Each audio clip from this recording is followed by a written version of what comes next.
বাংলা সাহিত্যের একজন বিশিষ্ট সাহিত্যিক হলেন শরদিন্দু বন্দ্যোপাধ্যায়। জন্ম 1899 সাল এবং মৃত্যু 1970 সাল। বইয়ের পাতায় শরদিন্দু বন্দ্যোপাধ্যায়ের প্রধান পরিচিতি সত্যান্বেষী ব্যোমকেশ বক্সীর স্রষ্টা হিসেবে। ভূতান্বেষী বরদা এই চরিত্রটিকে নিয়েও তিনি লিখেছেন বেশ কিছু অলৌকিক ছোট গল্প। এছাড়াও তিনি লিখেছেন অজস্র ছোট গল্প, ভৌতিক গল্প, কিশোরদের জন্য কাহিনী, চিত্রনাট্য এবং দুর্দান্ত কিছু উপন্যাস। এখন আপনাদের জন্য রয়েছে ব্যোমকেশ বক্সীর সত্যান্বেষণ, শৈল রহস্য। গল্পটির প্রধান কিছু চরিত্র হল বিষ্ণু বিনায়ক আপটে, সোহরাব হোমজি, বিজয় বিশ্বাস, হৈমবতী বিশ্বাস, সত্যবতী, অজিত বন্দ্যোপাধ্যায় এবং ব্যোমকেশ বক্সী। গল্পটি সংকলিত হয়েছে শরদিন্দু বন্দ্যোপাধ্যায়ের ব্যোমকেশ সমগ্র বইতে। হৈমবতী বিশ্বাস ও সত্যবতীর ভূমিকায় কেয়া, গল্পের সূত্রধার, গল্প পাঠ ও অন্যান্য সকল ভূমিকায় আমি সৌমেন। বিশেষ ধন্যবাদ অনির্বাণ মুখার্জিকে ব্যোমকেশ থিম ও অন্যান্য কিছু ব্যাকগ্রাউন্ড মিউজিক কম্পোজ করার জন্য। শুরু হচ্ছে শরদিন্দু বন্দ্যোপাধ্যায়ের রচনায় ব্যোমকেশ বক্সীর কাহিনী শৈল রহস্য।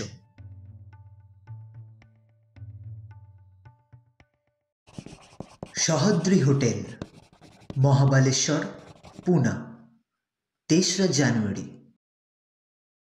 ভাই অজিত, বোম্বাই এসে অবধি তোমাদের চিঠি দিতে পারিনি। আমার পক্ষে চিঠি লেখা যে কিরকম কষ্টকর কাজ তা তো তোমরা জানো। বাঙালির ছেলে চিঠি লিখতে শেখে বিয়ের পর, কিন্তু আমি বিয়ের পর দুদিনের জন্যও বউকে ছেড়ে বাইরে রইলাম না। চিঠি লিখতে শিখবো কোত্থেকে বলো? তুমি সাহিত্যিক মানুষ, বিয়ে না করেও লম্বা চিঠি লিখতে পারো, কিন্তু তোমার কল্পনা শক্তি আমি কোথায় পাবো ভাই? কাঠখোট্টা মানুষ, স্রেফ সত্য নিয়ে কারবার করি। তবু আজ তোমাকে এই লম্বা চিঠি লিখতে বসেছি। কেন লিখতে বসেছি তা চিঠি শেষ পর্যন্ত পড়লেই বুঝতে পারবে। মহাবালেশ্বর নামক শৈলপুরীর সহ্যাদ্রি হোটেলে রাত্রি 10টার পর মোমবাতি জেলে এই চিঠি লিখছি। বাইরে শীত জর্জর অন্ধকার। আমি ঘরের দৌড় জানলা বন্ধ করে লিখছি, তবু শীত আর অন্ধকারকে ঠেকিয়ে রাখা যাচ্ছে না। মোমবাতির শিখাটি থেকে থেকে নড়ে উঠছে। দেয়ালের গায়ে নিঃশব্দ ছায়া পা টিপে টিপে আনাগোনা করছে। ভৌতিক পরিবেশ। আমি নিজে অতি প্রাকৃতকে সারা জীবন দূরে সরিয়ে রাখতে চেয়েছি, কিন্তু অনেকদিন আগে একবার মুঙ্গেরে গিয়ে বরদাবাবু নামক একজন ভূতজ্ঞ ব্যক্তির সঙ্গে পরিচয় হয়েছিল, মনে আছে? আমি তাকে বলেছিলাম ভূত প্রেত থাকে থাক, আমি তাদের হিসেবের বাইরেই রাখতে চাই। এখানে এসে কিন্তু মুশকিলে পড়ে গেছি। ওদের আর হিসেবের বাইরে রাখা যাচ্ছে না। কিন্তু থাক, গল্প বলার আর্ট জানা নেই বলেই বোধহয় পরের কথা আগে বলে ফেললাম। এবার গোড়া থেকে কাহিনী শুরু করি। যে কাজে বোম্বাই এসেছিলাম সেই কাজটা শেষ করতে দিন 4 লাগলো। ভেবেছিলাম কাজ সেরে ফিরব, কিন্তু ফেরা হলো না। কর্মসূত্রে একজন উচ্চ পুলিশ কর্মচারীর সঙ্গে ঘনিষ্ঠতা হয়েছে। তিনি মারাঠি ভদ্রলোক, বিষ্ণু বিনায়ক আপটে। তিনি বললেন, বম্বে এসেছেন, পুনা না দেখেই ফিরে যাবেন? আমি জিজ্ঞাসা করলাম, পুনায় দেখবার কি কি আছে? তিনি বললেন, পুনা শিবাজি মহারাজের পীঠস্থান, সেখানে দেখবার জিনিসের কি অভাব? সিংহগড়, শনিবার দুর্গ, ভবানী মন্দির। আমিও ভাবলাম এদিকে আর কখনো আসবো কিনা কে জানে, এই সুযোগ ছাড়া উচিত নয়। বললাম, বেশ, যাব। আপটের মোটরে চড়ে বেরোলাম। বোম্বাই থেকে পুনা যাবার পাকা মোটর রাস্তা আছে। সহ্যাদ্রি গিরিসংকটের ভিতর দিয়ে পাক খেয়ে খেয়ে গিয়েছে। এখানকার নৈসর্গিক দৃশ্য ভাই বর্ণনা করা আমার কর্ম নয়। এক পাশে উত্তুঙ্গ শিখর, অন্য পাশে অতল স্পর্শ খাদের কোলে সবুজ উপত্যকা। তুমি যদি দেখতে, একটি দারুণ চম্পু কাব্য লিখে ফেলতে। পুনায় আপ্টের বাড়িতে উঠলাম। সাহেবী কাণ্ড কারখানা, আদর যত্নের সীমা নেই। আমাকে আপ্টে যে এত খাতির করছেন, তার পিছনে আপ্টের স্বাভাবিক সহৃদয়তা তো আছেই, বোধহয় বোম্বাইয়ের প্রাদেশিক সরকারের ইশারাও আছে। সে যাক, পুনায় বোম্বাইয়ের চেয়ে বেশি ঠান্ডা, কারণ বোম্বাই শহর সমুদ্রের সমতলে, আর পুনা সমুদ্র থেকে প্রায় 2000 ফুট উঁচুতে। পুনার ঠান্ডায় কিন্তু বেশ একটা চনমনে ভাব আছে, শরীর মনকে চাঙ্গা করে তোলে।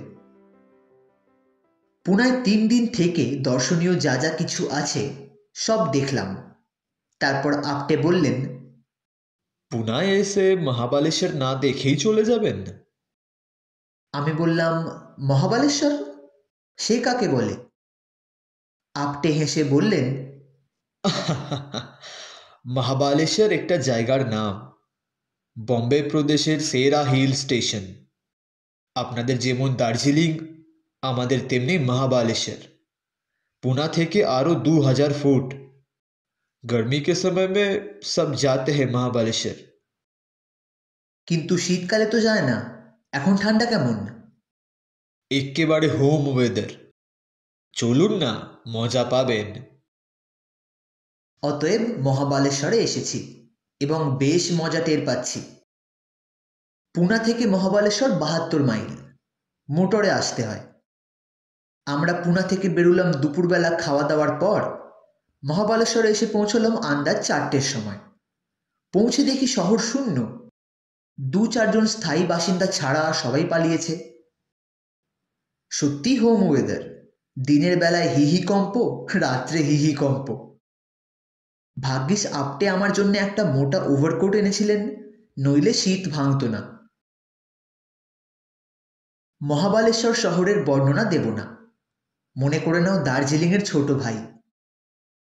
আপ্টে আমাকে নিয়ে সহ্যাদ্রি হোটেলে উঠলেন। হোটেলে একটিও অতিথি নেই, কেবল হোটেলের মালিক 2-3 জন চাকর নিয়ে বাস করছেন।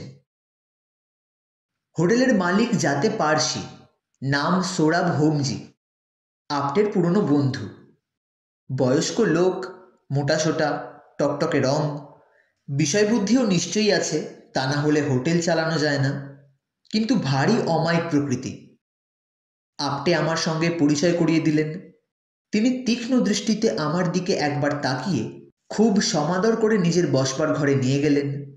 অবিলম্বে কফি এসে পড়ল, তার সঙ্গে নানা রকম পেস্ট্রি। হ্যাঁ, ভালো কথা, তুমি বোধহয় জানো না, গোঁড়া পার্সিরা ধূমপান করে না, কিন্তু মদ খায়। মদ না খেলে তাদের ধর্মবিশ্বাসে আঘাত লাগে। কফি পর্ব শেষ হতে না হতে সূর্যাস্ত হয়ে গেল। অতঃপর আপ্টে আমাকে হোটেলে রেখে মোটর নিয়ে বেরুলেন। এখানে তাঁর কে একজন আত্মীয় আছে, তার সঙ্গে দেখা করে ঘণ্টাখানেকের মধ্যে ফিরবেন। তিনি চলে যাবার পর হোমজি মৃদু হেসে বললেন,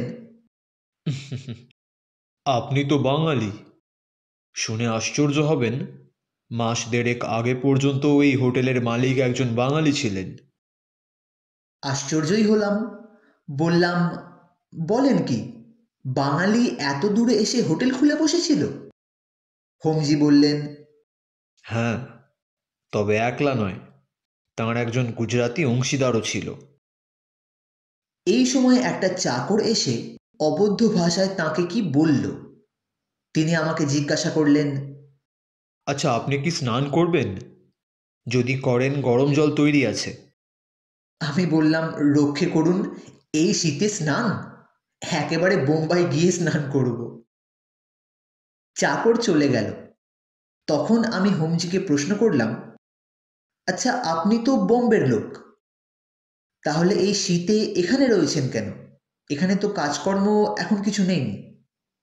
হোমজি বললেন, কাজকর্ম আছে বই কি। মার্চ মাস থেকে হোটেল খুলবে, অতিথিরা আসতে শুরু করবে, তার আগেই বাড়িটাকে সাজিয়ে গুছিয়ে ফিটফাট করে তুলতে হবে। তাছাড়া বাড়ির পেছন দিকে গোলাপের বাগানও করেছি, চলুন না দেখবেন, এখনো তো দিনের আলো আছে। বাড়ির পিছন দিকে গেলাম বাগান দেখতে। বাগান এখনো তৈরি হয়নি, তবে মাসখানেকের মধ্যে ফুল ফুটতে আরম্ভ করবে। হোমজির বাগানের ভারী শখ। এখানে সহ্যাদ্রি হোটেলের একটা বর্ণনা দিয়ে রাখি। চুনকাম করা পাথরের দোতলা বাড়ি, সব শুদ্ধ 12-14টা বড় বড় ঘর আছে। সামনে দিয়ে গরু মাটি ঢাকা রাস্তা গিয়েছে। পিছন দিকে গোলাপ বাগানের জমি, লম্বায় চওড়ায় কাঠা চারেক হবে। তারপরই গভীর খাদ, শুধু গভীর নয়, খাড়া নেমে গিয়েছে। পাথরের মোটা আলসের উপর থেকে ঝুঁকে উঁকি মারলে দেখা যাবে অনেক নিচে ঘন ঝোপঝাড়ের ভিতর দিয়ে একটা সরু ঝর্ণার ধারা বয়ে গেছে।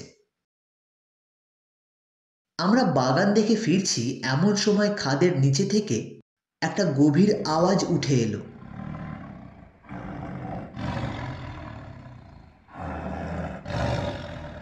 অনেকটা মোষের ডাকের মতো। নিচে তখন ঘুটঘুটে অন্ধকার, ওপরে একটু আলো আছে। আমি জিজ্ঞেস করলাম, ওটা কিসের আওয়াজ? হোমজি বললেন, বাঘের ডাক।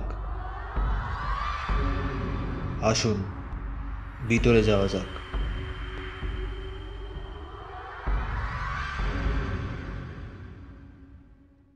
ঘরে বিদ্যুৎ বাতি জ্বলছে। চাকর একটা গনগনে কয়লার আংটা মেঝের উপর রেখে গেছে। আমরা আংটার কাছে চেয়ার টেনে বসলাম।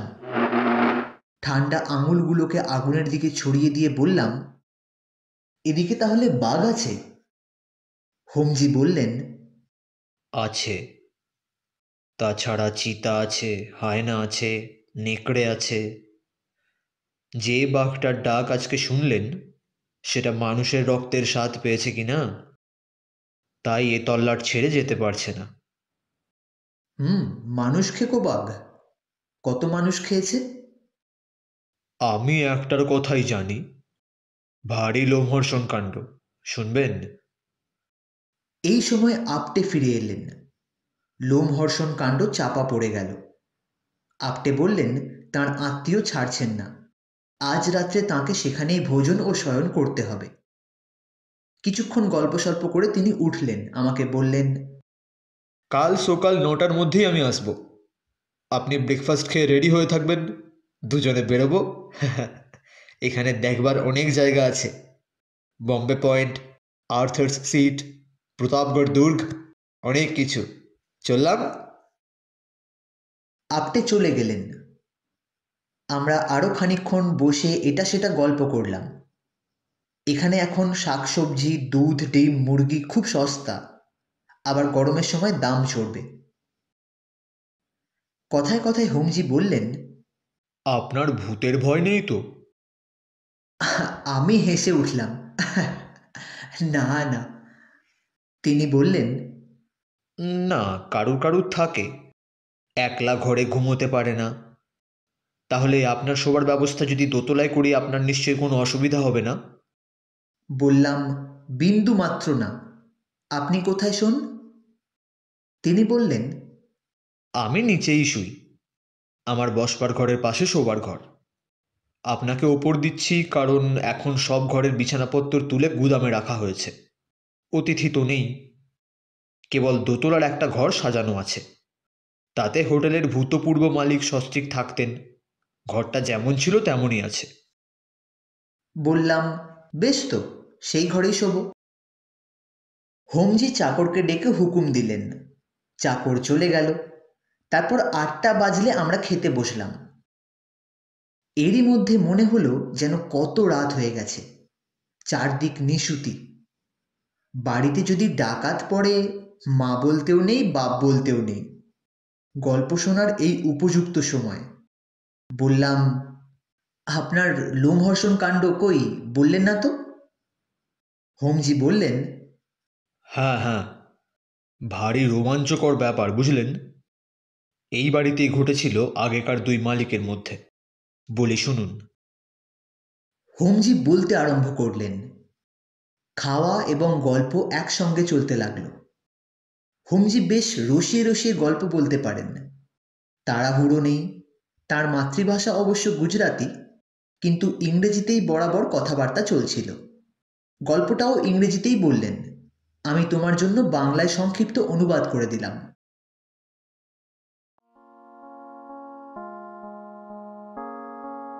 বছর 6 আগে মানেক ভাই মেহতা নামে একজন গুজরাতি আর বিজয় বিশ্বাস নামে একজন বাঙালি মহাবালেশ্বরে এই সহ্যাদ্রি হোটেল খুলেছিল।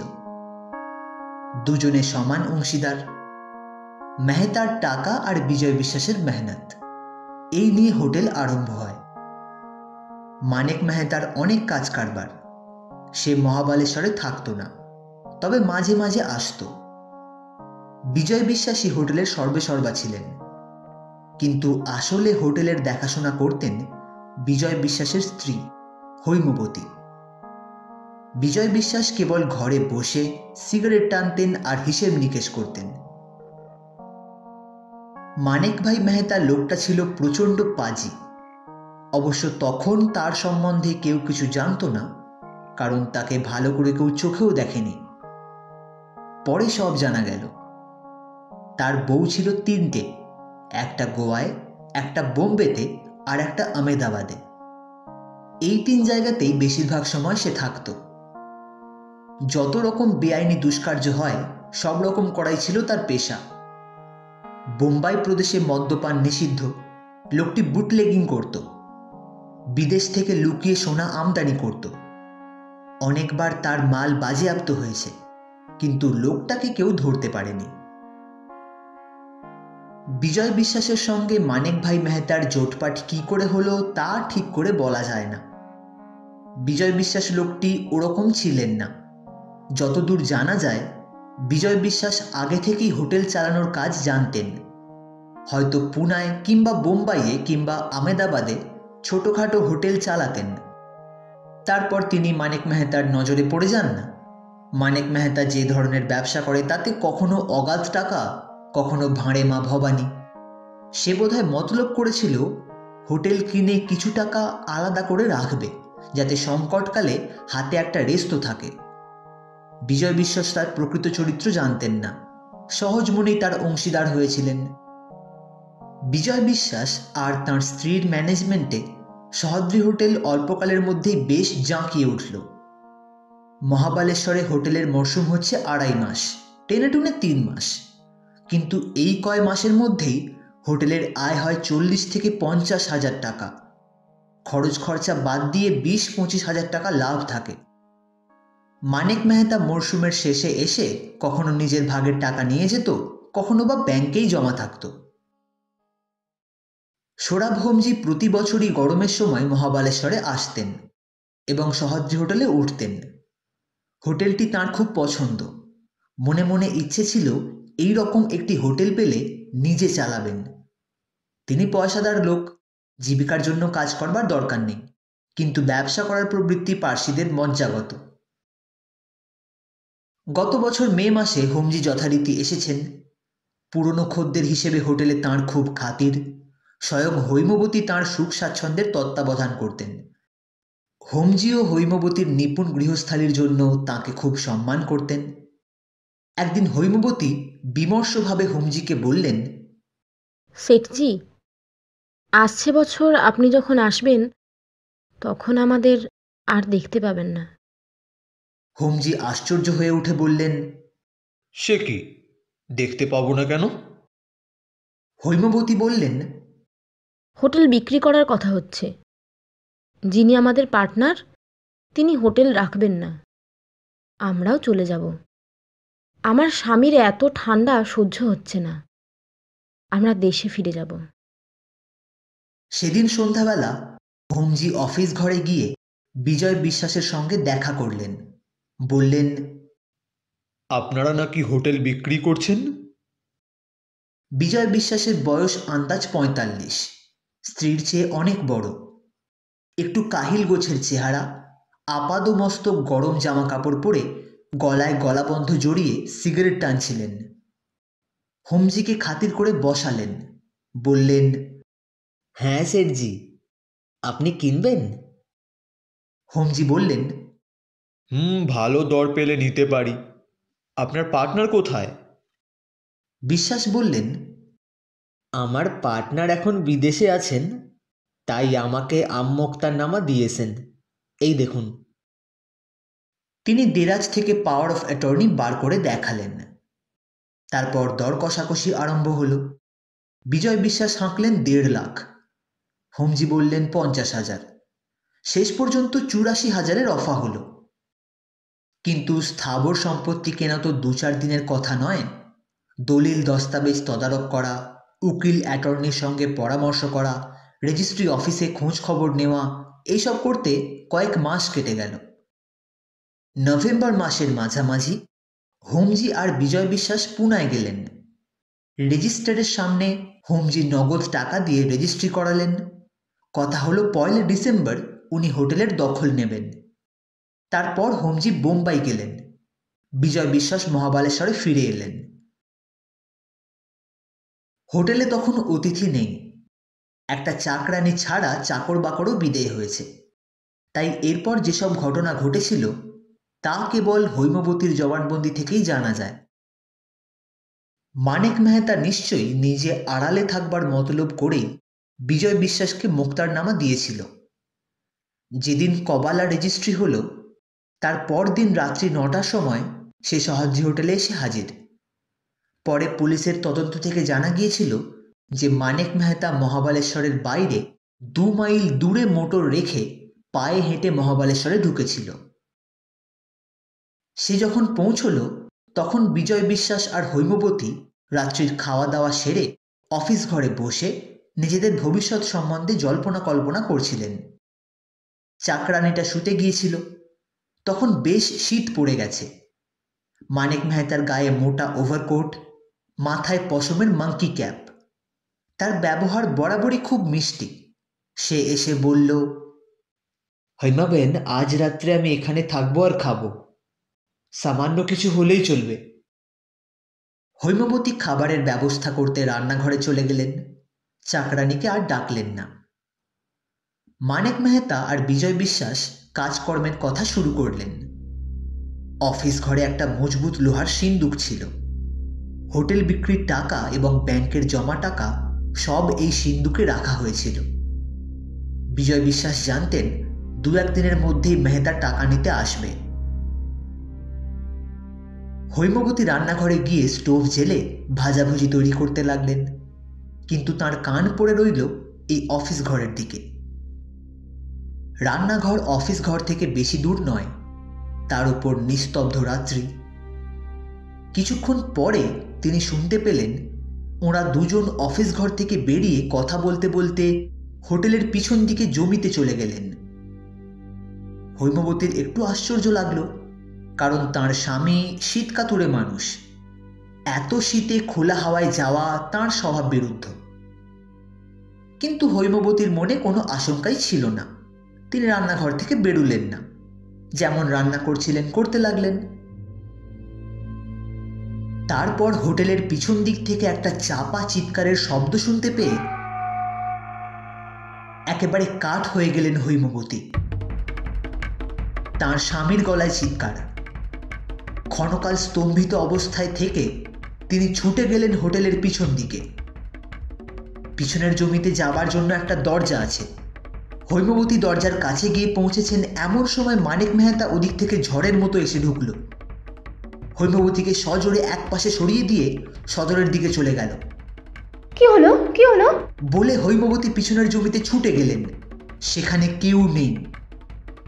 হৈমবতী তখন স্বামীর খোঁজে অফিস ঘরের দিকে ছুটলেন।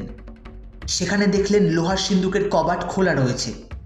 তার ভিতর থেকে নোটের বান্ডিল সব অন্তর্হিত হয়েছে, প্রায় 1.5 লাখ টাকার নোট। এই এতক্ষণে হৈমবতী প্রকৃত ব্যাপার বুঝতে পারলেন। মানিক মেহতা তাঁর স্বামীকে ঠেলে খাদের মধ্যে ফেলে দিয়েছে আর তার সমস্ত টাকা নিয়ে পালিয়েছে। তিনি চিৎকার করে অজ্ঞান হয়ে পড়লেন। ভাই অজিত, আজ এখানেই থামতে হবে। ঘরের মধ্যে অশরীরীর উৎপাত আরম্ভ হয়েছে। কাল বাকি চিঠি শেষ করব। 4 জানুয়ারি। কাল চিঠি শেষ করতে পারিনি। আজ রাত্রি 10টার পর আবার মোমবাতি জ্বালিয়ে আরম্ভ করেছি। হোমজি খেতে বসে গল্প বলছিলেন।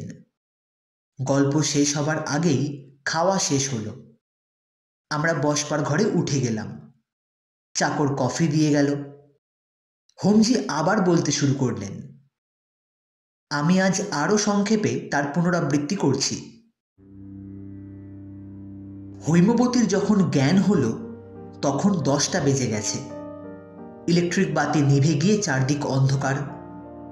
হৈমবতী চাকরানীকে জাগালেন, কিন্তু সে রাত্রে বাইরে থেকে কোনো সাহায্যই পাওয়া গেল না।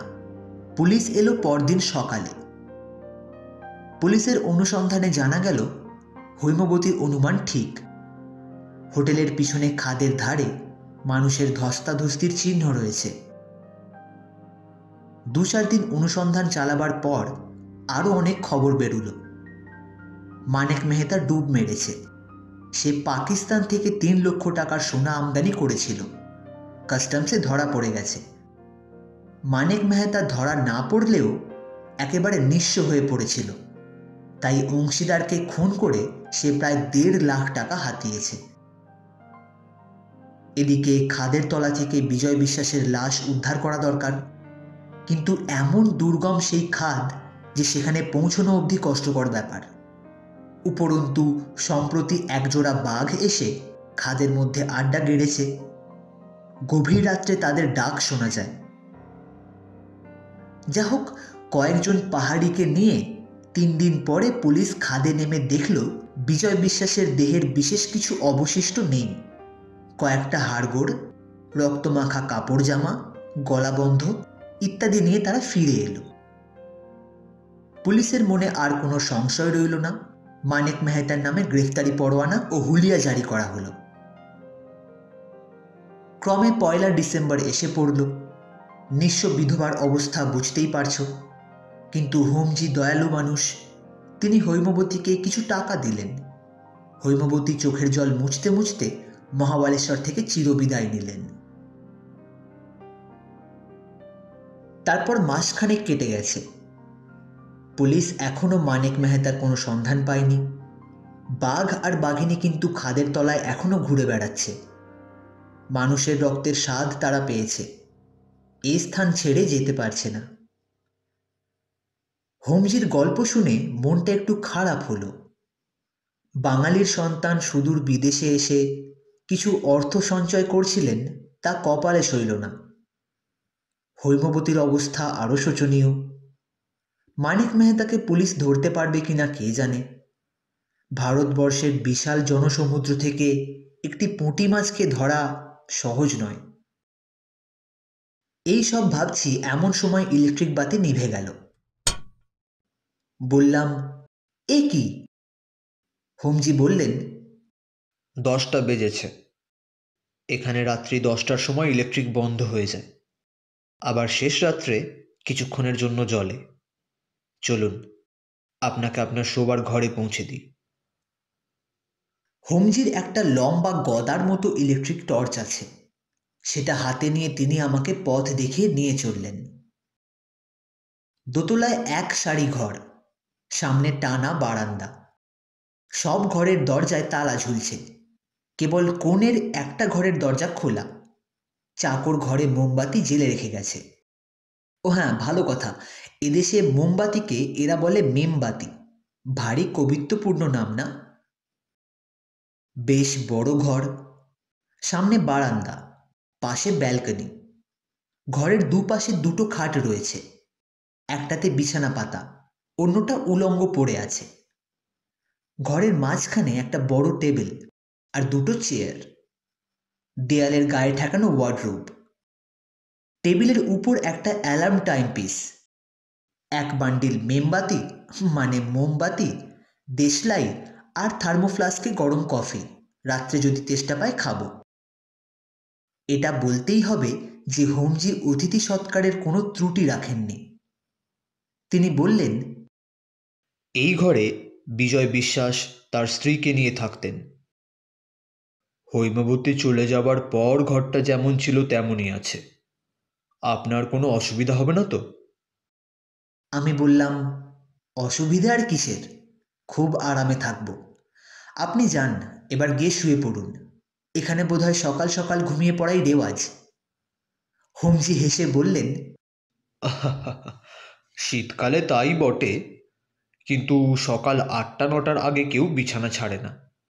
আপনি যদি উঠতে চান, ঘড়িতে অ্যালার্ম দিয়ে রাখবেন।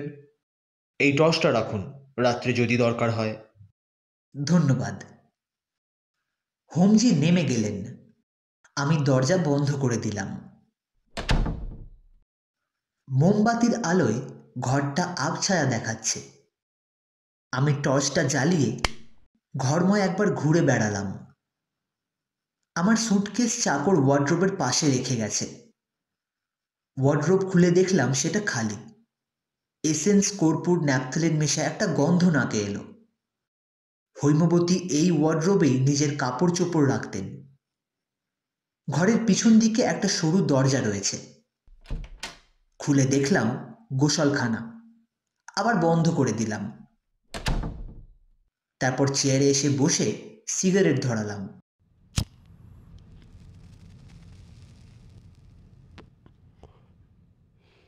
ঘরের দরজা জানলা সবই বন্ধ, তবু যেন একটা বরফ জমানো ঠান্ডা হাওয়া ঘরের মধ্যে ঘুরে বেড়াচ্ছে। বেশিক্ষণ বসে থাকা চলবে না। তাড়াতাড়ি সিগারেট শেষ করে ঘড়িতে অ্যালার্ম দিলাম। 7:30টায় ঘুম ভাঙলেই যথেষ্ট। আপটে আসবেন 9:30টায়। টর্চটা বালিশের পাশে নিয়ে মোমবাতি নিভিয়ে বিছানায় ঢুকলাম। বিছানায় দুটো মোটা মোটা গদি, গোটা চারেক বিলিতি কম্বল, একেবারে রাজসজ্জা। ক্রমশ কম্বলের মধ্যে শরীর গরম হতে লাগল। কখন ঘুমিয়ে পড়লাম।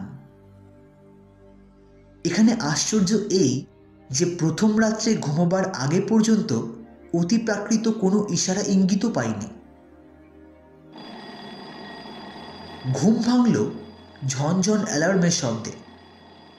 ধড়মড় করে বিছানায় উঠে বসলাম। ঘর অন্ধকার।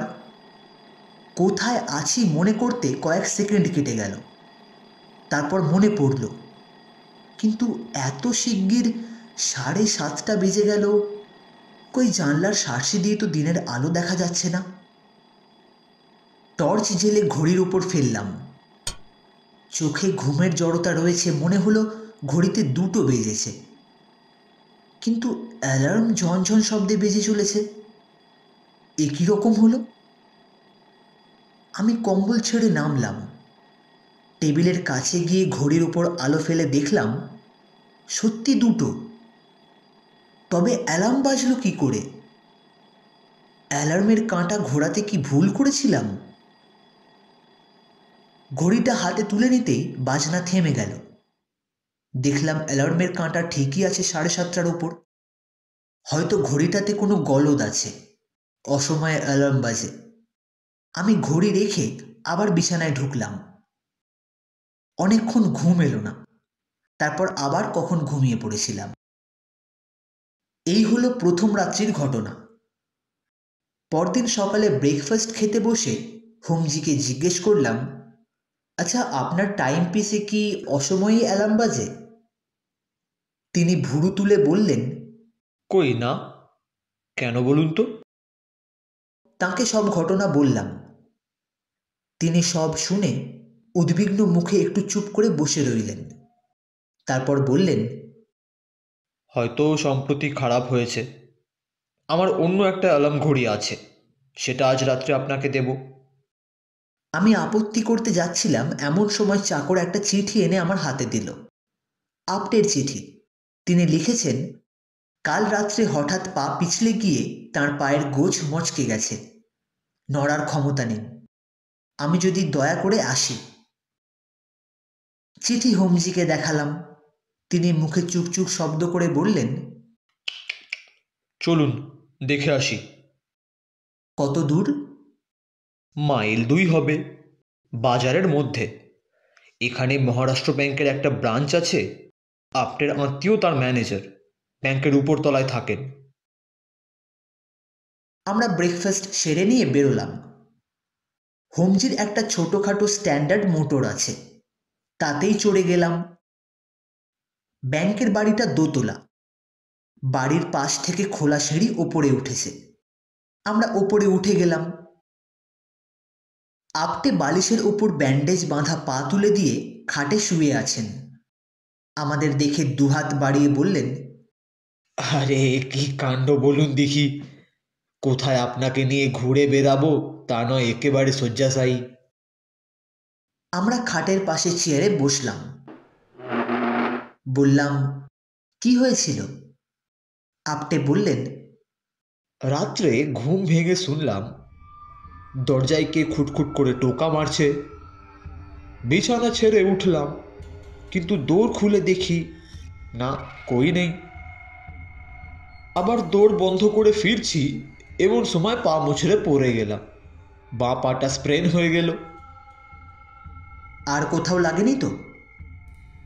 না, আর কোথাও লাগেনি, কিন্তু আপটে একটু চুপ করে থেকে বললেন, আশ্চর্য হচ্ছে একটা ব্যাপার, আমি হোঁচট খাইনি, পায়ে কাপড়ও জড়িয়ে পড়িনি। ঠিক মনে হলো কেউ যেন আমাকে পেছন থেকে ঠেলে দিল। আমার কি জানি মনে হলো, জিজ্ঞেস করলাম, "আহ, রাত্রি তখন কটা হবে?" ঠিক 2টো।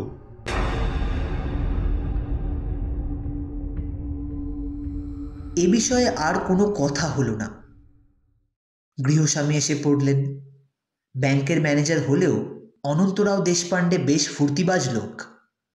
আজকাল ব্যাংকের কাজকর্ম নেই বললেই চলে। তিনি আমাদের সঙ্গে আড্ডা জমালেন। আপটের পা ভাঙা নিয়ে খানিকটা ঠাট্টা তামাশা হলো। গরম গরম চিঁড়ে ভাজা আর পোট্যাটো চিপস দিয়ে আর এক প্রস্ত কফি খাওয়া হলো। তারপর আমরা উঠলাম। আপটে কাতরভাবে বললেন, ভেবেছিলাম মিস্টার বক্সিকে মহাবালেশ্বর ঘুরিয়ে দেখাবো, তার হলো না। এখন 2-3 দিন মাটিতে পাই রাখতে পারবো না। হোমজি বললেন, তাতে কি হয়েছে? আমি ওকে মহাবালেশ্বর দেখিয়ে দেব। আমার তো এখন ছুটি। কাল আবার আসবো বলে আমরা চলে এলাম। দুপুরবেলা লাঞ্চ খেয়ে হোমজির সঙ্গে বেরোলাম। কাছাকাছি কয়েকটা দর্শনীয় স্থান আছে। একটি হ্রদ আছে, তাতে মোটর লঞ্চে করে চড়ে বেড়ালাম। মহাবালেশ্বরের মধু বিখ্যাত। কয়েকটি মধুর কারখানা দেখলাম। মৌমাছি মধু তৈরি করছে আর মানুষ তা বিক্রি করে পয়সা রোজগার করছে। মৌমাছিদের তো খেতে দিতে হয় না, মজুরি দিতে হয় না, কেবল একটি ফুলের বাগান থাকলেই হলো। কিন্তু যাক, বাজে কথা লিখে চিঠি বড় করব না। এখনো আসল কথাই সব বাকি। হোমজির কাছ থেকে একটা চিঠির প্যাড জোগাড় করেছি, তা প্রায় ফুরিয়েই এলো। সে রাত্রে 10টা বাজবার 5 মিনিট আগে শুতে গেলাম। চাকর সব ঠিকঠাক করে রেখে গিয়েছে।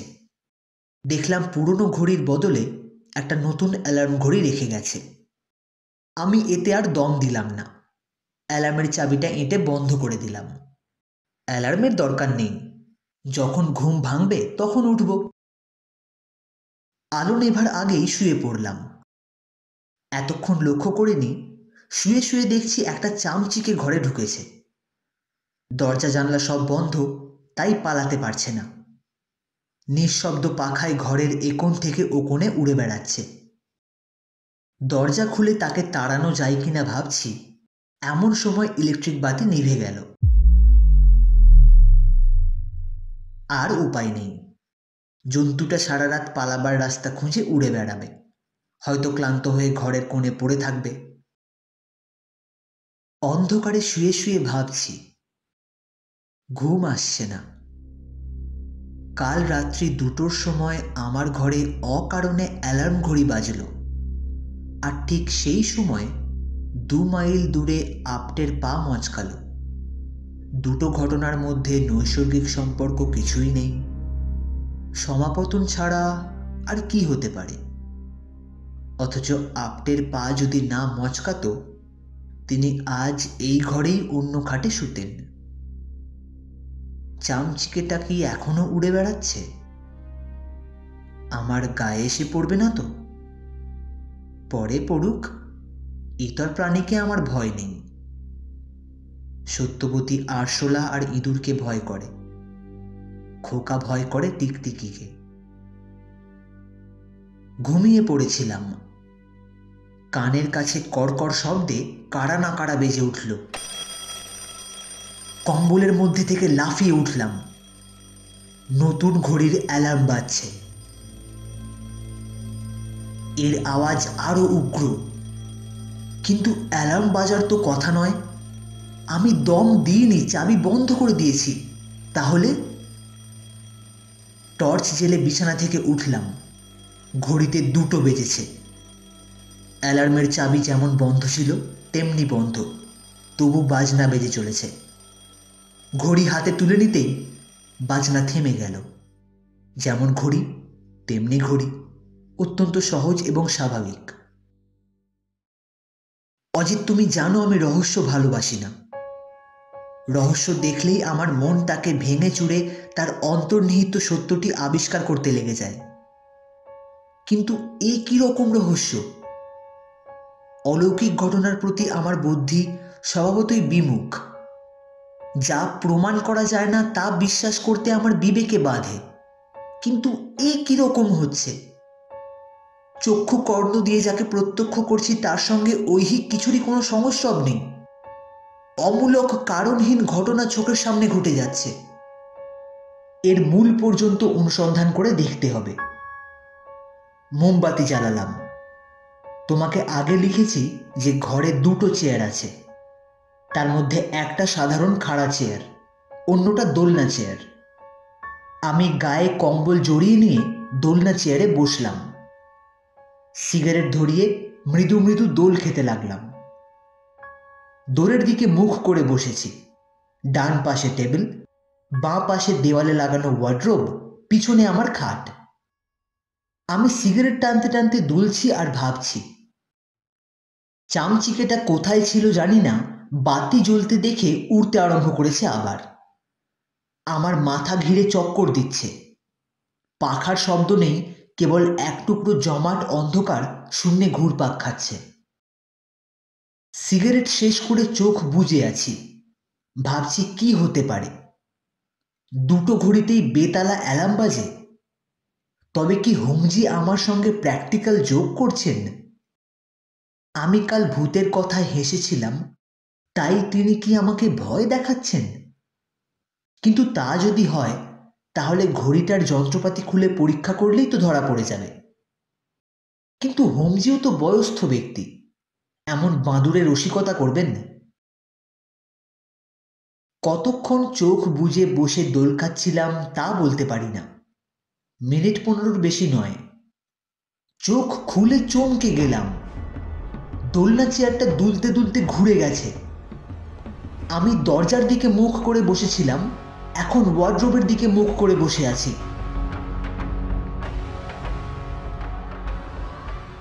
শুধু তাই নয়, ওয়ার্ড্রোবের খুব কাছে এসে পড়েছি।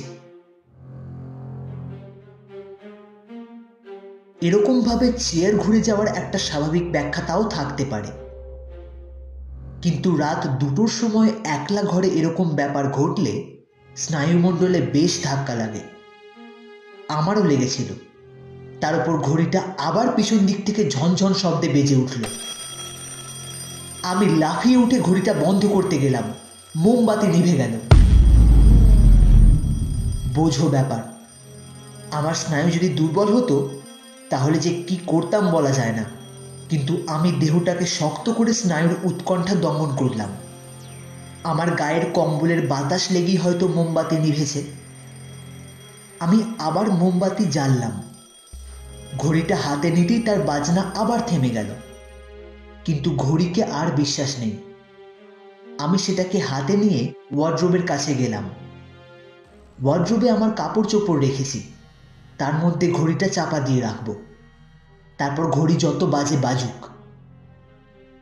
ওয়ার্ড্রোবের কপাট খুলতে সেই সেন্ট কর্পূর ন্যাপথলিন মেশা গন্ধটা নাকে এলো। আমি ঘড়িটাকে আমার জামা কাপড়ের তলায় গুঁজে দিয়ে কবাট বন্ধ করে দিলাম। 2:30 বেজেছে। এখনো অর্ধেক রাত বাকি। আমি আবার কম্বল মুড়ি দিয়ে শুয়ে পড়লাম। মস্তিষ্ক গরম হয়েছে। তন্দ্রা আসছে আবার ছুটে যাচ্ছে। ঘড়িটা ওয়ার্ডরোবের মধ্যে বাজছে কিনা শুনতে পাচ্ছি না। তারপর ক্রমে বোধহয় ঘুম এসে গিয়েছিল। বিকট চিৎকার করে জেগে উঠলাম। কম্বলের মধ্যে আমার পেটের কাছে কিছু একটা কিলবিল করছে, টিকটিকি কিংবা ব্যাঙ কিংবা চামচিকে। একটানে কম্বল সরিয়ে বিছানা থেকে লাফিয়ে নামলাম। টর্চ জ্বাললাম, মোমবাতি জ্বাললাম। বিছানায় কোনো জন্তু জানোয়ার নেই। চামচিকেটাও কোথাও অদৃশ্য হয়েছে। হাত ঘড়িতে দেখলাম রাত 3:30। বাকি রাত্রিটা টেবিলের উপর খাড়া চেয়ারে বসে কাটিয়ে দিলাম। আর ঘুমোবার চেষ্টা বৃথা। অজিত, চিঠি ভীষণ বড় হয়ে যাচ্ছে। ভৌতিক অভিজ্ঞতার বিবরণ দেওয়া আমার উদ্দেশ্য নয়। এবার চটপট শেষ করব। 5টার সময় ইলেকট্রিক আলো জ্বলে উঠল। আমি ওয়ার্ড্রোব খুলে ঘড়ি বার করলাম। ঘড়ির সঙ্গে একটা বাদামি কাগজের চিলতে বেরিয়ে এলো। তাতে বাংলা হরফে একটা ঠিকানা লেখা, কলকাতার দক্ষিণ সীমানার একটা ঠিকানা। ঠিকানাটা নকল করে পাঠালাম, তোমার দরকার হবে। আমার স্কাউট ছুরি দিয়ে ঘড়িটা খুললাম। যন্ত্রপাতির কোনো গন্ডগোল নেই, সহজ ঘড়ি। অজিত, আমি সত্যান্বেষী। সত্যকে স্বীকার করতে আমি বাধ্য, তা সে লৌকিক সত্যই হোক আর অলৌকিক সত্যই হোক।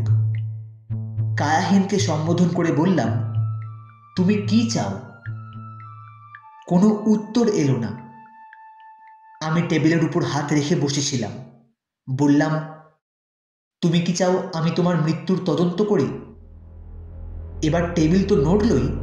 আমি যে চেয়ারে বসেছিলাম তার পায়া দুটো উঁচু হয়ে উঠল। আমি প্রায় টেবিলের উপর হুমড়ি খেয়ে পড়লাম। বললাম, বুঝেছি, কিন্তু পুলিশ তো তদন্ত করছেই। আমি করলে কি সুবিধে হবে? আমি কোথায় তদন্ত করব? ঘড়িটা চড়াং করে একবার বেজেই থেমে গেল। ঠিকানা লেখা বাদামি কাগজের চিলতেটা টেবিলের একপাশে রাখা ছিল। সেটা যেন হাওয়া লেগে আমার সামনে সরে এলো। আমার মাথায় একটা আইডিয়া এলো। মানিক মেহতা কি বাংলাদেশে গিয়ে লুকিয়ে আছে? কিছুই আশ্চর্য নয়। একলা লুকিয়ে আছে, কিংবা... আমি বললাম, আচ্ছা, আমি চেষ্টা করব। এই সময় ইলেকট্রিক বাতি নিভে গেল। দেখলাম জানলার শার্সি দিয়ে দিনের আলো দেখা যাচ্ছে। হোমজিকে কিছু বললাম না। 9টার সময় দুজনে আপটেকে দেখতে গেলাম। মোটরে যেতে যেতে হোমজিকে জিজ্ঞেস করলাম, হৈমবতীর চেহারা কেমন? হোমজি আমার দিকে মুখ ফিরিয়ে একটু হাসলেন। বললেন, ভালো চেহারা। রং খুব ফর্সা নয়, কিন্তু ভারী চটকদার চেহারা। বয়স? হয়তো 30-এর কিছু বেশি, কিন্তু দীর্ঘ যৌবনা। শরীরের বাঁধুনি ঢিলে হয়নি। আপটের পা কালকের চেয়ে ভালো, কিন্তু এখনো হাঁটতে পারছেন না। গৃহস্বামী অনন্তরাও দেশপাণ্ডের সঙ্গেও দেখা হলো। তাকে কয়েকটা প্রশ্ন করলাম। আপনি কি বিজয় বিশ্বাসকে চিনতেন? চিনতাম বই কি। সহাদ্রি হোটেলের সব টাকাই তো আমার ব্যাংকেই ছিল। কত টাকা? তা সিজনের শেষে প্রায় 45,000 দাঁড়িয়েছিল। বিজয় বিশ্বাসের নিজের আলাদা কোনো অ্যাকাউন্ট ছিল? তা ছিল। আন্দাজ 2,000 টাকাও ছিল। কিন্তু মৃত্যুর কয়েকদিন আগে তিনি সব টাকা বার করে নিয়েছিলেন। শখানেক মাত্র পড়ে আছে। তার স্ত্রী যাবার আগে সে টাকা বার করে নেননি? স্ত্রী যতক্ষণ কোর্ট থেকে ওয়ারিশ সাব্যস্ত না হচ্ছেন ততক্ষণ তো তাকে টাকা দিতে পারি না। হৈমবতী এখন কোথায়, তার ঠিকানা জানেন? না। আর কেউ জানে? হোমজি বললেন, বোধ হয় না। যাবার সময় তিনি নিজেই জানতেন না কোথায় যাবেন। আমি আপটেকে জিজ্ঞেস করলাম, আপনি নিশ্চয়ই এ মামলার খবর রাখেন। মানিক মেহতার কোনো সন্ধান পাওয়া গেছে? তিনি বললেন, না, সন্ধান পাওয়া গেলে আমি জানতে পারতাম। মানিক মেহতার ফটোগ্রাফ আছে? একটা গ্রুপ ফটোগ্রাফ ছিল। সহ্যাদ্রি হোটেল যখন শুরু হয় তখন মানিক মেহতা, বিজয় বিশ্বাস আর হৈমাবতী একসঙ্গে ছবি তুলিয়েছিলেন, কিন্তু সেটা পাওয়া যায়নি। হোটেলে ফিরে এসে দুপুরবেলা খুব ঘুমোলাম। রাত্রে তোমাকে চিঠি লিখতে বসেছিলাম, কিন্তু বারবার বাধা পেয়ে তা শেষ করতে পারিনি। বিধেয়ী আত্মা আমার এই চিঠি লেখাতে সন্তুষ্ট নয়, অথচ সে কি চায় বোঝাতে পারছে না। যা হোক, আজ চিঠি শেষ করব। এতখানি ভনিতার কারণ বোধহয় বুঝতে পেরেছ। তোমাকে একটা কাজ করতে হবে। কলকাতার দক্ষিণ প্রান্তের যে ঠিকানা দিলাম, তুমি সেখানে যাবে। যদি সেখানে হৈমবতী বিশ্বাসের দেখা না পাও তাহলে কিছু করবার নেই, কিন্তু যদি দেখা পাও তাহলে তাকে কয়েকটা প্রশ্ন করবে। মানিক মেহতার সঙ্গে তাদের যে গ্রুপ ফটো তোলা হয়েছিল সেটা কোথায়? মানিক মেহতার সঙ্গে হৈমবতীর বেশি ঘনিষ্ঠতা ছিল কিনা জানবার চেষ্টা করবে। কবে কোথায় বিশ্বাসদের সঙ্গে মেহতার পরিচয় হয়েছিল, হৈমবতীর আর্থিক অবস্থা এখন কেমন, বাড়িতে কে কে আছে, সব খবর নেবে। যে প্রশ্নই তোমার মনে আসুক জিজ্ঞেস করবে, তারপর সব কথা পুঙ্খানুপুঙ্খভাবে আমাকে লিখে জানাবে। কোথাও কোনো জিনিস তুচ্ছ বলে বাদ দেবে না। যদি সন্দেহজনক কিছু চোখে পড়ে টেলিগ্রাম করে আমাকে জানাবে। তোমার চিঠির অপেক্ষায় থাকব। এখানে এই দারুণ শীতে বেশি দিন থাকার ইচ্ছে নেই, কিন্তু এই ব্যাপারটার কোনো নিষ্পত্তি হওয়া না পর্যন্ত যেতেও পারছি না। আশা করি খোকা ও সত্যবতী ভালো আছে এবং তুমি ইনফ্লুয়েঞ্জা ঝেড়ে আবার চাঙ্গা হয়ে উঠেছ। ভালোবাসা নিও। ইতি, তোমার ব্যোমকেশ।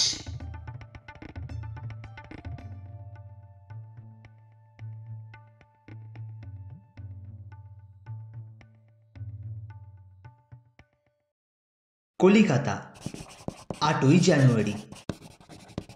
ভাই ব্যোমকেশ, তোমার চিঠি আজ সকালে পেয়েছি এবং রাত্রে বসে জবাব লিখছি। হায় নাস্তিক, তুমি কিনা শেষে ভূতের খপ্পরে পড়ে গেলে। সত্যবতী জানতে চাইছে ভূত বটে তো, পেতনি নয় তো? ওদিকের পেতনিরা নাকি ভারী জাহাবাজ হয়। যা হোক, বাজে কথা লিখে পুঁথি বাড়াবো না। তোমার নির্দেশ অনুযায়ী আজ বেলা 3টে নাগাদ বাসা থেকে বেরুচ্ছি, এমন সময় বিকাশ দত্ত এলো। আমি কোথায় যাচ্ছি শুনে সে বলল, আরে সর্বনাশ, সে যে ধারধারা গোবিন্দপুর, পথ চিনে যেতে পারবেন? বললাম, তুমি চলো না। বিকাশ রাজি হলো। তাকে সব বললাম না, মোটামুটি একটা আন্দাজ দিলাম। দুজনে চললাম। সত্যি ধারধারা গোবিন্দপুর। ট্রামে বাসে কলকাতার দক্ষিণ সীমানা ছাড়িয়ে যেখানে গিয়ে পৌঁছলাম, সেখানে কেবল একটা লম্বা রাস্তা চলে গিয়েছে। রাস্তায় 200-300 গজ অন্তর অন্তর একটা করে মাত্র বাড়ি। শেষ পর্যন্ত বেলা আন্দাজ 4:30-র সময় নির্দিষ্ট ঠিকানায় উপস্থিত হলাম। রাস্তা থেকে খানিক পিছিয়ে ছোট একতলা বাড়ি, চারিদিকে খোলা মাঠ। বিকাশকে বললাম, তুমি রাস্তার ধারে গাছতলায় বসে বিড়ি খাও, আমি খানিক বাদেও ফিরতে পারি, আবার ঘন্টাখানেক দেরিও হতে পারে। বাড়ির সদর দরজা বন্ধ ছিল। আমি গিয়ে কড়া নাড়লাম। একটা চাকর এসে দরজা খুলে দাঁড়ালো। বলল, কাকে সান? বললাম, আমি শ্রীমতী হৈমবতী বিশ্বাসের সঙ্গে দেখা করতে চাই। আপনার নাম? অজিত বন্দ্যোপাধ্যায়। কি দরকার? সেটা শ্রীমতী বিশ্বাসকেই বলবো। তুমি তাকে বলো মহাবালেশ্বর থেকে চিঠি পেয়ে আমি এসেছি। আগে একটু দাঁড়ান, বলে চাকরটা দরজা বন্ধ করে দিল। 10 মিনিট দাঁড়িয়ে আছি, কোনো সাড়া শব্দ নেই। তারপর দরজা খুলল। চাকরটা বলল, আগে বসুন, গিন্নি ঠাকুরন চান করছেন, এখনই আসবেন। একটা চেয়ারে বসলাম। বসে আছি তো বসেই আছি। চাকরটা এদিক ওদিক ঘুরঘুর করছে, বোধহয় আমাকে বিশ্বাস করতে পারছে না। আজকাল কলকাতার যা ব্যাপার দাঁড়িয়েছে, অচেনা লোককে বাড়িতে ঢুকতে দিতে ভয় হয়। চোর, ডাকাত, গুন্ডা, যা হোক কিছু হতে পারে। বসে বসে ভাবলাম, গিন্নি ঠাকুরনের স্নান যতক্ষণ না শেষ হচ্ছে ততক্ষণ চাকরটাকে নিয়ে একটু নাড়াচাড়া করি। বললাম, তুমি কতদিন এখানে কাজ করছো? চাকরটা অন্দরের দোরের সামনে দাঁড়িয়ে বলল, আগে এই তো, এখনো 1 মাসও হয় নাই। দেখলাম লোকটির কথায় একটু পূর্ববঙ্গের টান আছে। তোমার দেশ কোথায়? ফরিদপুর জেলায়। বলে সে চৌকাঠের উপর উবু হয়ে বসল। আধবয়সী লোক, মাথায় কদম ছাঁট চুল, গায়ে একটা ছেঁড়া ময়লা রঙের সোয়েটার। তা কতদিন কলকাতায় আছো? তা বছর 3 হতে চলল। এখানে মানে এই বাড়িতে কজন মানুষ থাকে? গিন্নি ঠাকুরন একলাই থাকেন। স্ত্রীলোক একলা থাকেন, পুরুষ কেউ নেই? আজ্ঞে না, আমি বুড়ো মানুষ, দেখাশোনা করি। এখানে কি কারোর যাওয়া আসা আছে? আজ্ঞে না, আপনি প্রথম এলেন। এই সময় হৈমবতীকে দোরের কাছে দেখা গেল। চাকরটা উঠে দাঁড়ালো, আমিও দাঁড়ালাম। ইতিমধ্যে ঘরের মধ্যে দিনের আলো কমে গিয়েছিল। তিনি চাকরকে বললেন, মহেশ, আলো জেলে নিয়ে এসো। চাকর চলে গেল। অল্প আলোতেও মহিলাটিকে দেখার অসুবিধা হচ্ছিল না। দীঘল চেহারা, সুশ্রী মুখ। পার্সিদের চোখে রং খুব ফর্সা না হলেও আমার চোখে বেশ ফর্সা। মুখে একটি চিত্তাকর্ষক সৌকুমার্য আছে। যৌবনের চৌকাঠ পার হতে গিয়ে যেন থমকে দাঁড়িয়ে গিয়েছেন। পরনে সাদা থান, গায়ে একটিও অলংকার নেই। কবিত্ব করছি না ব্যোমকেশ, কিন্তু তাঁর সদ্যস্নাত চেহারাটি দেখে বৃষ্টি ভেজা সন্ধ্যার রজনীগন্ধার কথাই মনে পড়ে যায়। আমি হাত জোড় করে নমস্কার করলাম। তিনি প্রতি নমস্কার করে বললেন, আপনি মহাবালেশ্বর থেকে আসছেন? আমি বললাম, না, আমার বন্ধু ব্যোমকেশ বক্সী মহাবালেশ্বরে আছেন। তাঁর চিঠি পেয়ে আমি আপনার সঙ্গে দেখা করতে এসেছি। তবে কি মানিক মেহতা ধরা পড়েছে? তাঁর কণ্ঠস্বরে আগ্রহ ফুটে উঠল। বললাম, না, এখনো ধরা পড়েনি। হৈমবতী আস্তে আস্তে চেয়ারে বসলেন। নিরাশ স্বরে বললেন, বসুন। আমিও বসলাম। আমার কাছে এসেছেন কেন? বললাম, আমার বন্ধু ব্যোমকেশ বক্সী। ব্যোমকেশ বক্সী কে? পুলিশের লোক? তিনি জিজ্ঞাসা করলেন, না, ব্যোমকেশ বক্সীর নাম আপনি শোনেননি? এই বলে আমি তোমার পরিচয় দিলাম। তার মুখ নিরুৎসুকী হয়ে রইল। দেখা যাচ্ছে তুমি নিজেকে যতটা বিখ্যাত মনে করো ততটা বিখ্যাতও নও। যা হোক, সব শুনে হৈমবতী বললেন, আমি জানতুম না। সারা জীবন বিদেশে কেটেছে। এই সময় মহেশ চাকর একটা লণ্ঠন এনে টেবিলের উপর রেখে চলে গেল। বলা বাহুল্য, বাড়িতে বৈদ্যুতিক সংযোগ নেই। লণ্ঠনের আলোয় হৈমবতীর মুখ আরো স্পষ্টভাবে দেখলাম। ব্যথিত, আশাহত মুখ ক্লান্তি ভরে থমথম করছে। 2-1 কাছি ভিজে চুল কপালে গাল জুড়ে রয়েছে। আমার মন লজ্জিত হয়ে উঠল। এই শোক নিষিক্তা মহিলাকে বেশি কষ্ট দেওয়া উচিত নয়। তাড়াতাড়ি প্রশ্নগুলো শেষ করে চলে যাওয়াই কর্তব্য। বললাম, আমাকে মাফ করবেন, মানিক মেহতাকে ধরবার উদ্দেশ্যেই ব্যোমকেশ আপনাকে কয়েকটা প্রশ্ন করার জন্য আমাকে পাঠিয়েছে। মানিক মেহতার সঙ্গে আপনাদের প্রথম পরিচয় কবে হয়? হৈমবতী বললেন, 6 বছর আগে। আমাদের তখন আমেদাবাদে ছোট্ট একটি হোটেল ছিল। কি কুক্ষণেই যে তার সঙ্গে দেখা হয়েছিল। মানিক মেহতার সঙ্গে আপনার বেশ ঘনিষ্ঠ পরিচয় হয়েছিল? আমার সঙ্গে তার সর্বসাকুল্যে 5-6 বারের বেশি দেখা হয়নি। বছরের মধ্যে একবার কি দুবার আসতো, চুপি চুপি আসতো, নিজের ভাগের টাকা নিয়ে চুপি চুপি যেত। তার এই চুপি চুপি আসা যাওয়া দেখে তার চরিত্র সম্বন্ধে আপনাদের কোনো সন্দেহ হয়নি? না, আমরা ভাবতাম তার স্বভাবই ওই রকম, নিজেকে জাহির করতে চায় না। তার কোনো ফটোগ্রাফ আছে কি? একটা গ্রুপ ফটো ছিল, সহ্যাদ্রি হোটেলের অফিসে টাঙানো থাকতো। সে রাত্রে আমি মূর্ছা ভেঙে দেখলুম দেয়ালে ছবিটা নেই। সে রাত্রে হোটেলের লোহার সিন্দুকে কত টাকা ছিল? ঠিক জানি না, আন্দাজ 1.5 লাখ। অতঃপর আর কি প্রশ্ন করব ভেবে পেলাম না। আমি উঠি উঠি করছি এমন সময় হৈমবতী আমাকে প্রশ্ন করলেন, আমি এখানে আছি আপনার বন্ধু জানলেন কি করে? আমি তো কাউকে জানাইনি। উত্তরটা দিতে গিয়ে থেমে গেলাম। মহিলাটির বর্তমান মানসিক অবস্থায় ভূত প্রেতের অবতারণা না করাই ভালো। বললাম, তা ঠিক জানি না। ব্যোমকেশ সে ব্যাপারে কিছু লেখেনি। আপনি উপস্থিত এখানেই আছেন তো? হৈমবতী বললেন, বোধহয় আছি। আমার স্বামীর এক বন্ধু তার এই বাড়িতে দয়া করে থাকতে দিয়েছেন। আসুন, নমস্কার। বাইরে এসে দেখলাম অন্ধকার হয়ে গেছে। রাস্তার ধারে গাছের তলায় বিড়ির মুখে আগুন জ্বলছে। তাই দেখে বিকাশের কাছে গেলাম। অতঃপর দুজনে ফিরে চললাম। ভাগ্যক্রমে খানিক দূর যাবার পর একটা ট্যাক্সি পাওয়া গেল।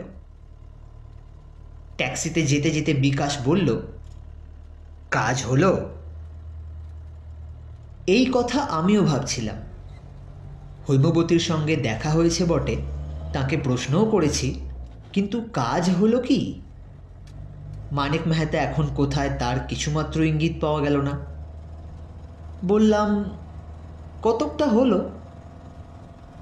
বিকাশ খানিক চুপ করে থেকে বলল, আপনি যখন ব্যোমকেশবাবুকে চিঠি লিখবেন তখন তাকে জানাবেন যে শোবার ঘরে 2টো খাট ছিল। অবাক হয়ে বললাম, তুমি জানলে কি করে? বিকাশ বলল, আপনি যখন মহিলাটির সঙ্গে কথা বলছিলেন তখন আমি বাড়ির সব জানলা দিয়ে উঁকি মেরে দেখেছি। তাই নাকি? আর কি দেখলে? যা কিছু দেখলাম শোবার ঘরেই দেখলাম, অন্য ঘরে কিছু নেই। কি দেখলে? দেখলাম মাঝারি গোছের একটা লোহার সিন্দুক আছে। আমি যখন কাঁচের ভিতর দিয়ে উঁকি মারলাম তখন চাকরটা সিন্দুকের হাতল ধরে ঘোরাবার চেষ্টা করছিল। চাকরটা? ঠিক দেখেছ? আজ্ঞে হ্যাঁ, সে যখন সদর দরজা খুলেছিল তখন আমি তাকে দেখেছিলাম। সে ছাড়া বাড়িতে অন্য পুরুষ নেই। তারপর লেকের কাছাকাছি এসে ট্যাক্সি ছেড়ে দিলাম। বিকাশ নিজের রাস্তা ধরল, আমি বাসায় ফিরে এলাম। এই রাত্রে বসে তোমায় চিঠি লিখছি, কাল সকালে ডাকে দেব। তুমি কেমন আছো? সত্যবতী আর খোকা ভালো আছে। আমি আবার চাঙ্গা হয়ে উঠেছি। ইতি, তোমার অজিত। আমি অজিত বন্দ্যোপাধ্যায় এই কাহিনীর শেষাংশ লিখছি। ব্যোমকেশের নামে সহ্যাদ্রি হোটেলের ঠিকানায় চিঠি লিখে ডাকে দিয়েছিলাম 9 তারিখের সকালে। 12 তারিখের বিকেলবেলা অনুমান 3টের সময় ব্যোমকেশ এসে উপস্থিত। সবিস্ময়ে বললাম, এ কি, আমার চিঠি পেয়েছিলে? চিঠি পেয়েই তো এলাম। প্লেনে এসেছি, তুমি চটপট তৈরি হয়ে নাও, এক্ষুনি বেরোতে হবে। বলে ব্যোমকেশ ভিতর দিকে চলে গেল। আধ ঘন্টার মধ্যে বাড়ি থেকে বেরোলাম। রাস্তায় বাড়ির সামনে পুলিশের ভ্যান দাঁড়িয়ে আছে, তাতে একজন ইন্সপেক্টর ও কয়েকজন কনস্টেবল। আমরাও ভ্যানে গিয়ে উঠে বসলাম। কয়েকদিন মাত্র আগে ঠিক যেই সময়ে হৈমবতীর নির্জন গৃহের সম্মুখে গিয়ে উপস্থিত হয়েছিলাম, আজ সেই সময় আবার গিয়ে পৌঁছলাম। আজ কিন্তু ভৃত্য মহেশ দরজা খুলে দিতে এলো না, দরজা খোলাই ছিল। আমরা সদল বলে গিয়ে প্রবেশ করলাম। বাড়িতে কেউ নেই। হৈমবতী নেই, মহেশ নেই। কেবল আসবাবগুলো পড়ে আছে। বাইরের ঘরে টেবিল চেয়ার, শয়নকক্ষে 2টি খাট ও লোহার সিন্দুক এবং রান্নাঘরে হাঁড়ি কলসি। লোহার সিন্দুকের কপাট খোলা, তার অভ্যন্তর শূন্য। ব্যোমকেশ করুণ হেসে ইন্সপেক্টরের দিকে চেয়ে বলল, ইন্সপেক্টর, চিড়িয়া উড়েছে। সেদিন রাত্রে নৈশভোজন শেষ করে ব্যোমকেশ ও আমি তক্তপোষের উপর গায়ে আলোয়ান জড়িয়ে বসেছিলাম। সত্যবতী খোকাকে ঘুম পাড়িয়ে এসে ব্যোমকেশের গায়ে গা ঘেঁষে বসল। একটা শীতের হাওয়া উঠেছে। হাওয়ার জোর ক্রমশ বাড়ছে। আমাদের ঘরের দরজা জানলা সব বন্ধ, তবু যেন কোন অদৃশ্য ছিদ্রপথে ছুঁচের মতো বাতাস প্রবেশ করে গায়ে বিঁধছে। বললাম, কি ব্যাপার ব্যোমকেশ? মহাবালেশ্বরের শীত তুমি খানিকটা সঙ্গে এনেছো দেখছি। আশা করি বিজয় বিশ্বাসের প্রেতটিকেও সঙ্গে আনোনি। সত্যবতী ব্যোমকেশের আরও একটু কাছে ঘেঁষে বসল।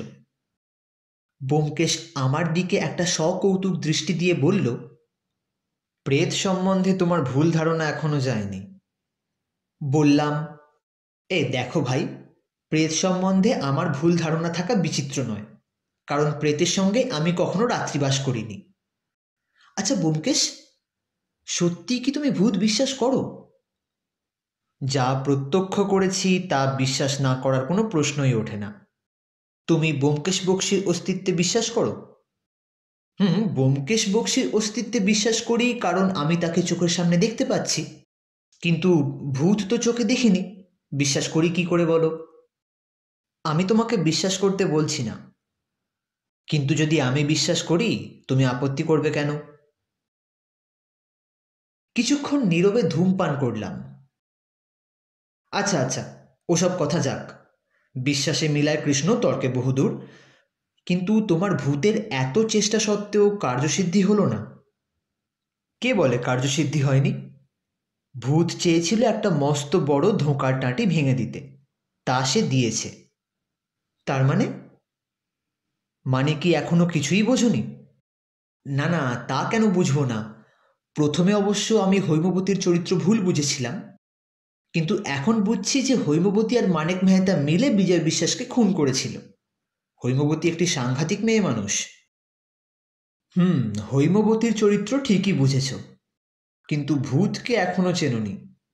ভূতের রহস্য আরো সাংঘাতিক। সত্যবতী ব্যোমকেশের আরো কাছে সরে গিয়ে বসল। হঠাৎ কেঁপে উঠে বলল, আমার শীত করছে। শীত করছে না ভয় করছে? ব্যোমকেশ হেসে নিজের আলোয়ানের অর্ধেকটা তার গায়ে জড়িয়ে দিল। বললাম, এসো এসো বধূ, এসো, আধ আঁচড়ে বসো, বুড়ো বয়সে লজ্জা করো না। ব্যোমকেশ বলল, তোমাকে আবার লজ্জা কি? তুমি তো অবোধ শিশু।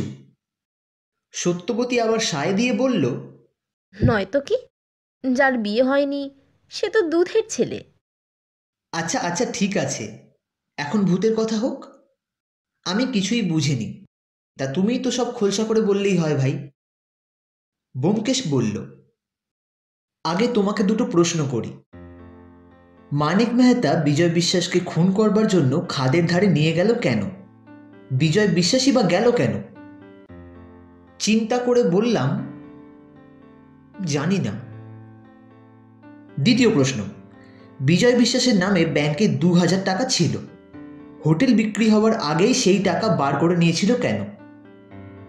না, এটাও জানি না। তৃতীয় প্রশ্ন, তুমি যখন হৈমবতীর সঙ্গে দেখা করতে গিয়েছিলে তখন শীতের সন্ধে হয় হয়। চাকর যখন বলল হৈমবতী স্নান করছেন, তোমার মনে খটকা লাগলো না? না, মানে খেয়াল করিনি। চতুর্থ প্রশ্ন, চাকরটাকে সন্দেহ করনি? না, চাকরটাকে সন্দেহ করার মতো কোনো কারণ হয়নি। সে পূর্ববঙ্গের লোক, মাত্র কয়েকদিন হৈমবতীর চাকরিতে ঢুকেছিল। অবশ্য এ কথা যদি সত্যি হয় যে সে লোহার সিন্দুক খোলার চেষ্টা করছিল, অজিত, তোমার সরলতা সত্যিই মর্মস্পর্শী। চাকরটা সিন্দুক খোলবার উদ্যোগ করেছিল বটে, কিন্তু চুরি করবার জন্য নয়। মহাবালেশ্বরে দুজন লোক খুন করবার ষড়যন্ত্র করেছিল, তার মধ্যে একজন হৈমবতী। অন্য লোকটি কে? মানিক মেহতা ছাড়া আর কে হতে পারে? ব্যোমকেশ কুটিল হেসে বলল, হুম, ওইখানেই ধাপ্পা, প্রচণ্ড ধাপ্পা। হৈমবতী ষড়যন্ত্র করেছিল তার স্বামীর সঙ্গে, মানিক মেহতার সঙ্গে নয়। হৈমবতীর আর যে দোষী থাক না কেন, সে পতিব্রতা নারী, তাতে সন্দেহ নেই। হতবুদ্ধি হয়ে গিয়ে বললাম, কি বলছো তুমি? যা বলছি মন দিয়ে শোনো। হোমজি যখন আমায় গল্পটা বললেন, তখন আমার মনে বিশেষ দাগ কাটেনি, কিন্তু একটা খটকা লেগেছিল। মানিক মেহতা বিজয় বিশ্বাসকে খুন করবার জন্য খাদের ধারে নিয়ে গেল কেন? বিজয় শীতকাতুরে লোক ছিল, সেই বা গেল কেন? তারপর ভূতের উপদ্রব শুরু হলো। দায়ে পড়ে অনুসন্ধান শুরু করলাম। খটকা ক্রমে সন্দেহে পরিণত হতে লাগলো। তারপর ওয়ার্ড্রোবের মধ্যে পেলাম এক টুকরো বাদামি কাগজে লেখা একটা ঠিকানা, বাংলা অক্ষরে লেখা কলকাতার উপকণ্ঠের একটা ঠিকানা। আমার মনের অন্ধকার একটু একটু করে দূর হতে লাগলো। তোমাকে লম্বা চিঠি লিখলাম। তারপর তোমার উত্তর যখন পেলাম, তখন আর কোনো সংশয় রইল না। আপটে সাহেবকে সব কথা বললাম। তিনি তখনও ঠ্যাং নিয়ে পড়ে আছেন, কিন্তু তখনই কলকাতার পুলিশকে টেলিগ্রাম করলাম এবং আমার প্লেনে আসার ব্যবস্থা করে দিলেন। এদিকে হৈমবতী আর বিজয় বিশ্বাসকে ধরা গেল না বটে, কিন্তু প্রেতের উদ্দেশ্য সিদ্ধ হয়েছে। আসল অপরাধী কারা তা জানা গেছে। আর এটা বলাই বাহুল্য, যে প্রেতটা নাছোড়বান্দা হয়ে আমাকে ধরেছিল সে মানিক মেহতা। সত্যি কি হয়েছিল বলো না গো। সত্যবতী জিজ্ঞাসা করল। ব্যোমকেশ বলল, সত্যি কি হয়েছিল তা জানে কেবল হৈমবতী আর বিজয় বিশ্বাস। আমি মোটামুটি যা আন্দাজ করেছি তোমাদের তাই বলছি। সিগারেট ধরিয়ে ব্যোমকেশ বলতে আরম্ভ করল,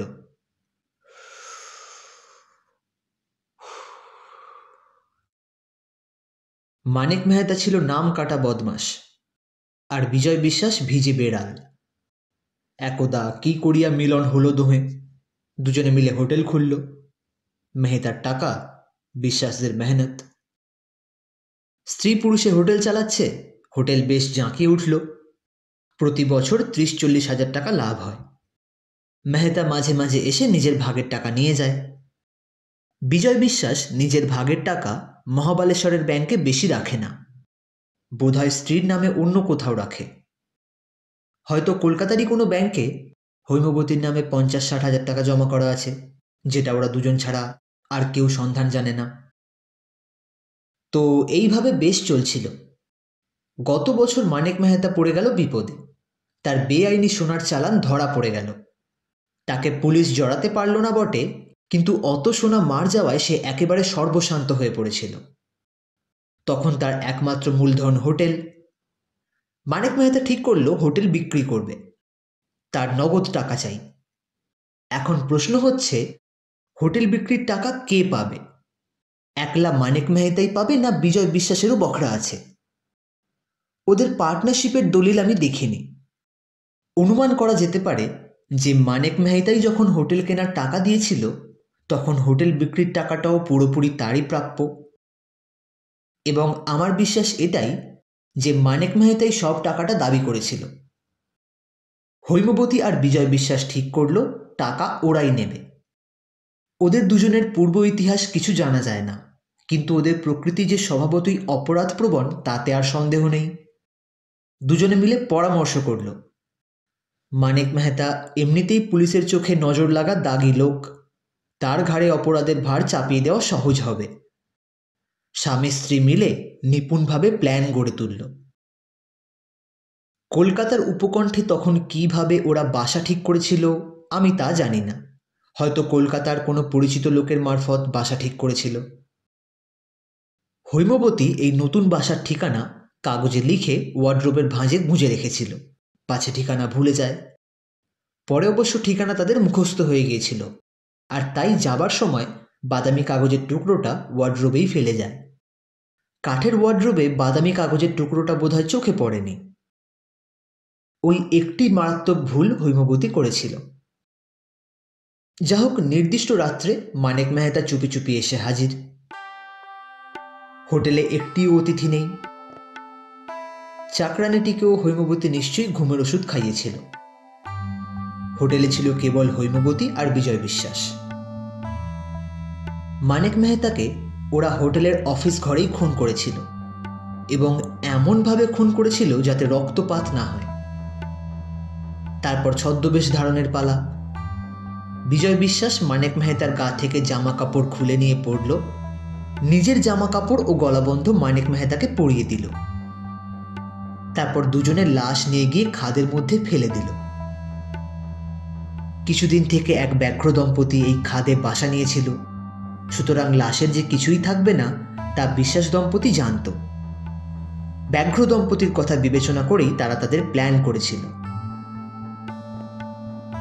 আসল কাজ শেষ হলে বিজয় বিশ্বাস সমস্ত টাকা করে নিয়ে বেরিয়ে পড়ল। নিশুতি শীতের রাত্রি, কেউ তাকে দেখল না। মানিক মেহতা শহরের বাইরে রাস্তার ধারে মোটর রেখে এসেছিল। সেই মোটরে চড়ে বিজয় বিশ্বাস উধাও হয়ে গেল। হৈমবতী ঘাঁটি আগলে রইল। বুকের পাটা আছে ওই মেয়ে মানুষটার। তারপর যা যা ঘটেছিল সবই প্রকাশ্য ব্যাপার। একমাত্র সাক্ষী হৈমবতী। সে যা বলল পুলিশ তাই বিশ্বাস করল। বিশ্বাস না করার কোনো কারণও ছিল না। মানিক মেহতার চরিত্র পুলিশ তো জানতই। কয়েকদিন পরে সহাদ্রি হোটেল হোমজির হাতে তুলে দিয়ে শোক সন্তপ্তা বিধবা মহাবালেশ্বর থেকে চলে গেল। ইতিমধ্যে বিজয় বিশ্বাস কলকাতার বাসায় গিয়ে আড্ডা গেড়েছিল। হৈমবতীও এসে জুটল। কিন্তু তারা ভারী হুঁশিয়ার লোক, একেবারে নিশ্চিন্ত হয়নি, সাবধানে ছিল। তাই মহাবালেশ্বরের চিঠি পেয়ে অজিত যখন দেখা করতে গেল, তখন হৈমবতী চমকে উঠল বটে, কিন্তু ঘাবড়ালো না। হৈমবতীর তখন বোধহয় বিধবার সাজ ছিল না। সে বিধবা সাজতে গেল। চাকর অজিতকে বাইরে বসালো। অজিত যদি এত সরল না হতো তাহলে ওর খটকা লাগতো। শীতের সন্ধেবেলা মেয়েরা গা ধুতে পারে, চুল ভিজিয়ে স্নান করে না। যা হোক, হৈমবতী যখন এলো তখন তার সদ্য স্নাত চেহারা দেখে অজিত মুগ্ধ হয়ে গেল।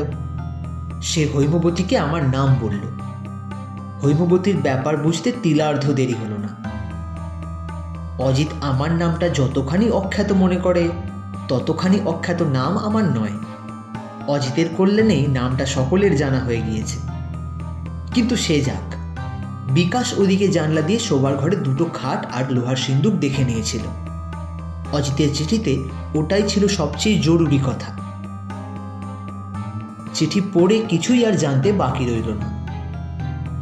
কিন্তু ওদের ধরা গেল না। সেদিনে অজিত পিছন ফিরবার সঙ্গে সঙ্গেই বোধহয় হৈমবতীর লোহার সিন্দুক থেকে টাকা করে নিয়ে অদৃশ্য হয়েছিল। এখন তারা কোথায় কোন ছদ্মবেশে ঘুরে বেড়াচ্ছে তার কে বলতে পারে। হয়তো তারা কোনোদিন ধরা পড়বে না, বা হয়তো ধরা পড়বে। না পড়ার সম্ভাবনাই বেশি। ৩৫ কোটি নরনারীর বাসভূমি এই ভারতবর্ষ। কিছুক্ষণ তিনজনে চুপ করে বসে রইলাম। বাইরে যে হাওয়া উঠেছিল সেটা থেমে গেছে। ঘড়িতে 10টা বাজল। আমি বললাম, সব সমস্যার তো সমাধান হলো, কিন্তু একটা কথা বুঝলুম না। বিজয় বিশ্বাস ও বাড়িতে থাকতো না কেন? কোথায় থাকতো? চাকরটা কি ওদের সম্বন্ধে কিছুই সন্দেহ করেনি? ব্যোমকেশ গভীর নিঃশ্বাস ফেলে বলল, হা ভগবান, তাও বোঝনি? চাকরটাই বিজয় বিশ্বাস।